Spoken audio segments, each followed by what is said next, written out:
Hello everybody and welcome to Dhan. आज के today in markets के एपिसोड में हम बात करेंगे अबाउट द ऑटो सेक्टर जो कुछ दिनों से रैली कर रहा है एंड मॉनसून्स।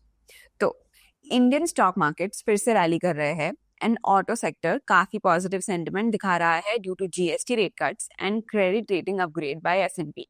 तो चलिए देखते हैं कि ऑटो सेक्टर ने कैसे रिएक्ट किया है और गवर्नमेंट का क्या आउटलुक है।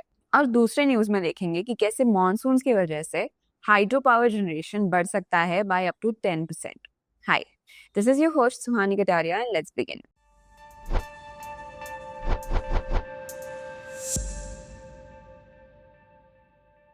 सबसे पहले the market sentiment is extremely positive because auto sector में पॉजिटिविटी दिख रही है क्योंकि इंडियन स्टॉक मार्केट में भी एक बुलिश फेज आ रहा है।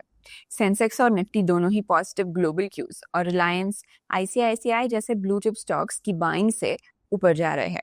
इन्वेस्टर कॉन्फिडेंस और बूस्ट हो रहा है due to GST reforms proposal जो रेट सिंप्लीफाई और रैशनलाइज करने की बात है। और दूसरा, इंडिया का credit rating upgrade by S&P. ये पॉजिटिव मूड ऑटो सेक्टर तक भी आ गया है जहां इन्वेस्टर्स एक्टिवली बाय कर रहे हैं। अब ऑटो स्टॉक्स का परफॉर्मेंस देखते हैं।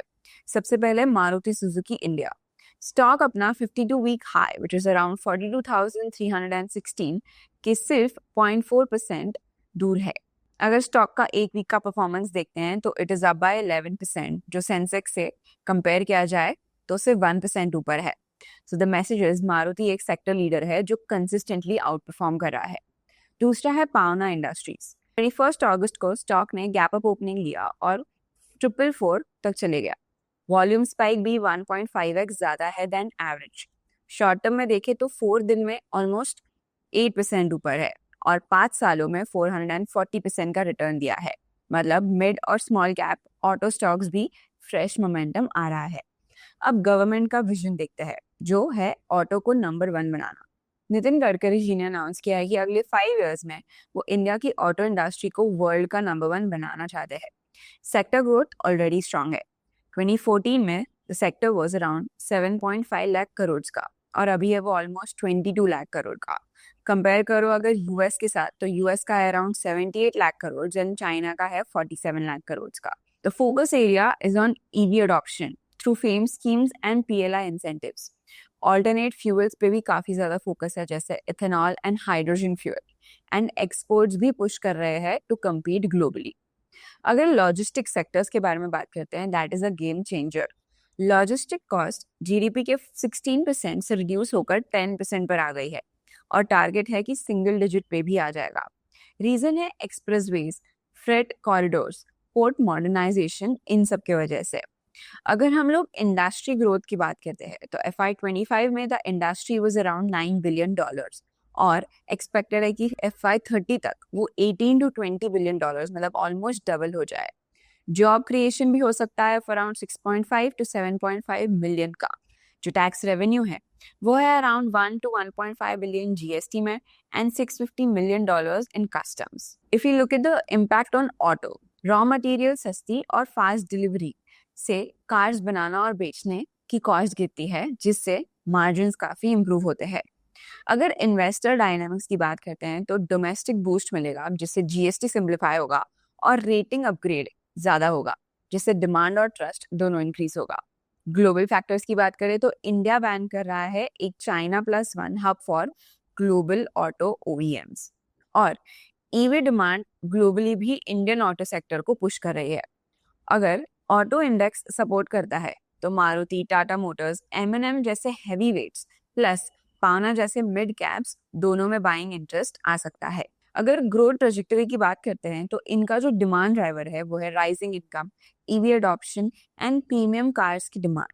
अगर सप्लाई चेन एज की बात करें तो लो लॉजिस्टिक कॉस्ट और बेटर हाईवेज बहुत ज्यादा फायदेमंद है। अगर इन्वेस्टर फ्लोस की बात करते हैं तो एफआईडीआर्स का ट्रस्ट और बढ़ रहा है। ग्लोबल पोजीशनिंग की बात करते हैं तो अगर पेस कंटिन्यू रहा तो अगले 5 से 7 सालों में India auto sector global leader बन सकता है। ऑल इन ऑल, इंडिया का ऑटो सेक्टर अभी एक गोल्डन फेज में है एंड मारुति जैसे लार्ज कैप से लेकर पावना जैसे स्मॉल कैप्स तक स्टॉक्स रैली कर रहे हैं। गवर्नमेंट का टारगेट क्लियर है, इंडिया को ऑटो मैन्युफैक्चरिंग में वर्ल्ड लीडर बनाना। इसके लिए इंफ्रा और लॉजिस्टिक सेक्टर्स को अग्रेसिवली इंप्रूव किया जा रहा है। इन्वेस्टर कॉन्फिडेंस भी जीएसटी रिफॉर्म्स और क्रेडिट रेटिंग अपग्रेड के बाद हाई है। ओवरऑल ये सेक्टर अगले कुछ सालों में इंडिया के ग्रोथ इंजन का मेन ड्राइवर बनने वाला है। कहते हैं आज की दूसरे न्यूज की। हाइड्रो पावर आउटपुट 10% बढ़ने वाला है FY26 में because of the bumper monsoon. India में इस साल मॉनसून से रोड्स पर चाहे प्रॉब्लम्स क्रिएट हो, लेकिन इलेक्ट्रिसिटी के लिए ये एक बून बन गया है। ब्रिमिंग रिजर्वॉयर्स और हेवी रेन्स की वजह से हाइड्रो पावर जनरेशन FY26 में 10% तक बढ़ने का एस्टिमेट है और ये दूसरे साल लगातार होगा। अब मॉनसून का इम्पैक्ट देखते हैं। अगर रेनफॉल डेटा को स्टडी करें तो 1 जून से 19 अगस्त तक इंडिया ने ऑलमोस्ट 623.1 मिलीमीटर का रेनफॉल रिसीव किया है, जो नॉर्मल 611 मीटर से ज्यादा है। रिजर्वॉयर लेवल्स जो है उसमें हाई इनफ्लोज की वजह से रिजर्वॉयर्स ऑलमोस्ट फुल है। इससे हाइड्रो प्लांट्स का ऑपरेटिंग टाइम 8 घंटे से बढ़कर 12 घंटे पर डे हो चुका है। एनटीपीसी हाइड्रो के जीएम AK सिंह के हिसाब से इंडिया की हाइड्रो पावर कैपेसिटी अभी 49 गीगावाट्स है, लेकिन FY25 के परफॉर्मेंस से पिछले साल हाइड्रो पावर प्लांट्स ने 140 बिलियन यूनिट्स जनरेट किया है। टोटल इलेक्ट्रिसिटी जनरेशन है अराउंड 7%। अगर FY26 का आउटलुक देखें तो इस साल भी 10% ग्रोथ एक्सपेक्टेड है, जो FY25 के 10% ग्रोथ के बाद दूसरी बार रिपीट होगा। अगर रिजर्वॉयर्स और जनरेशन नंबर्स पे ध्यान दे तो 161 रिजर्वॉयर्स का स्टोरेज है एज ऑफ 14 अगस्त, 135.27 BCM, जो लास्ट ईयर के 126.18 BCM और 10 ईयर एवरेज के 109.26 BCM से काफी ऊपर है। न्यू एडिशंस की बात करें तो Q1 ऑफ FY26 में 1.6 gigawatt hydro power capacity add हुई है, जो टोटल कैपेसिटी अब 49.37 गीगावाट हो चुकी है। अगर इंडियाज पावर मिक्स की बात करें तो total power generation capacity is of 485 gigawatts. Coal based का है अराउंड 44% एंड हाइड्रो पावर का है 10%। अब हाइड्रो पावर पोटेंशियल जो सेंट्रल इलेक्ट्रिसिटी अथॉरिटी को स्टडी करके जानते हैं कि exploitable hydro is around 131.4 gigawatts, मतलब जो पावर करंटली अवेलेबल है और फीजिबल है to generate electricity. Pump storage capacity है वो अराउंड है 181.4 गीगावाट्स। गवर्नमेंट का टारगेट है कि हाइड्रो पावर कैपेसिटी को 55 गीगावाट्स तक ले जाना बाय 2030 और एक और बड़ा टारगेट है कि 500 gigawatts non fossil capacity by 2030। अब इसका क्या मतलब है? तो जो लीन मंथ्स होते हैं मतलब ड्राई मंथ्स, उसमें रिलीफ मिलेगा। ज्यादा पानी का मतलब है सर्दी के ड्राई सीजन में भी पावर स्टोरेज कम होगी, मतलब अराउंड दिसंबर टू फेब। अगर कोल डिपेंडेंसी कम हो गई उसका मतलब है कि रेन्यूएबल्स का शेयर बढ़ेगा and clean energy transition boost भी मिलेगा। ग्रिड स्टेबिलिटी और ग्रीन एनर्जी दोनों में इम्प्रूवमेंट दिखेगी। अब बम्पर बरसात ने हाइड्रो पावर को एक नई तहकीकात दी है। FY26 में 10% ज्यादा बिजली हाइड्रो प्लांट से आएगी, जो इंडिया के रेन्यूएबल एनर्जी को 2030 गोल्स को और स्पीड दे सकती है। अब चलते हैं न्यूज फ्लैश सेक्शन की ओर, जो आपको स्कैनएक्स के न्यूज टैब के अंदर न्यूज फ्लैश सेक्शन मिलेगा। जैसे GMR airport board approves 5,000 crore fund raising and Delhi airport cargo city SPV. GMR Airports Board has approved a fundraising initiative of 5,000 crores. They have also approved the creation of special purpose vehicle for the Cargo City project at Delhi airports. उसके बाद हम देख सकते हैं that Apollo Hospital promoter to sell 1.25% stake worth 1,394 crore in a block D. हम देख सकते हैं कि Morgan Stanley serves as a sole book runner for the transaction.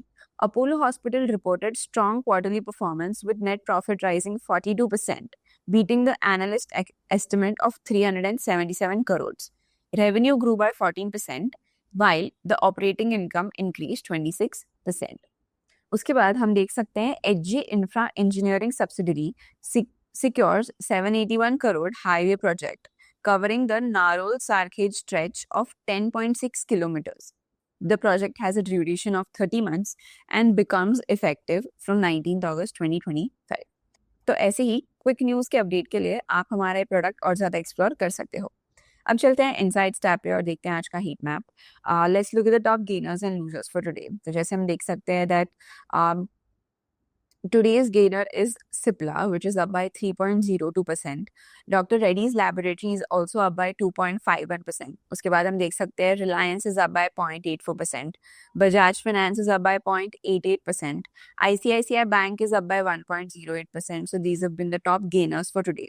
अगर top losers की बात करें तो Power Grid Corporation of India is down by 1.53%. Bajaj Auto is down by 1.62%. Coal India is down by 1.7%. Tata Consumer Product is down by 1.56%. And Adani Ports and SEZ is down by 0.64%. So these have been the top gainers and losers for today. अगर FIDI data की बात करें, as of 20th August 2025, FI ने selling किया of 1100 crores, whereas DI ने buying किया है of 1806 crores. अगर MTF insights की बात करते हैं, तो as of 19th August 2025, the industry MTF book stands at 90,591 crores, जिसमें 6,028 crore positions add हुए हैं, 5,808 crore positions liquidate हुए. So the net book addition is of 220 crores.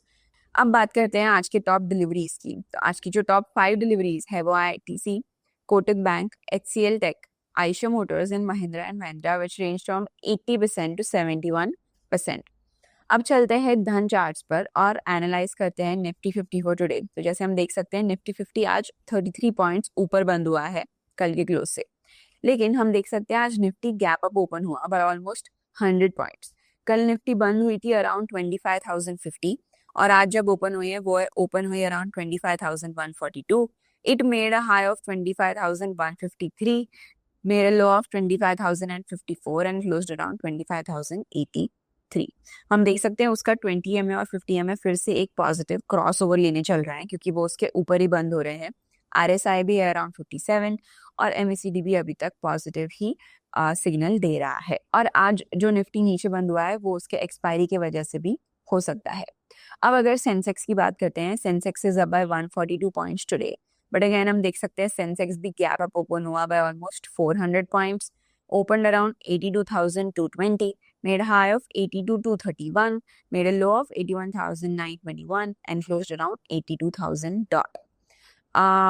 वो भी उसके 20 EMA और 50 EMA के ऊपर है, उसका RSI भी अराउंड 56 और उसका MACD भी एक पॉजिटिव टर्नओवर दिया है. अगर इंडाइसेस में बात करते हैं टॉप गेनर्स और लूजर्स की, तो काफ़ी फ्लैट ही बंद हुआ है मार्केट आज. लेकिन आज का जो टॉप 3 गेनर्स है वो है Nifty pharma which is up by 0.95%, Nifty realty is up by 0.38% and fin Nifty is up by 0.32%. अगर लूजर्स की बात करें तो Nifty FMCG is down by 0.64%, Nifty CPSE is down by 0.63% and Nifty mid cap is down by 0.6%. So that's it for today. I will see you tomorrow. तो अब जब auto sector बहुत ज़्यादा अच्छा रैली कर रहे हैं, तो what do you think India should do to magnify this, या इसे और ज़्यादा एक्सप्लॉइट कैसे कर सकते हैं? Tell us in the comments below. Till then, like, share and subscribe and stay curious and stay updated. Investments in the securities market are subject to market risk. Read all the related documents carefully before investing.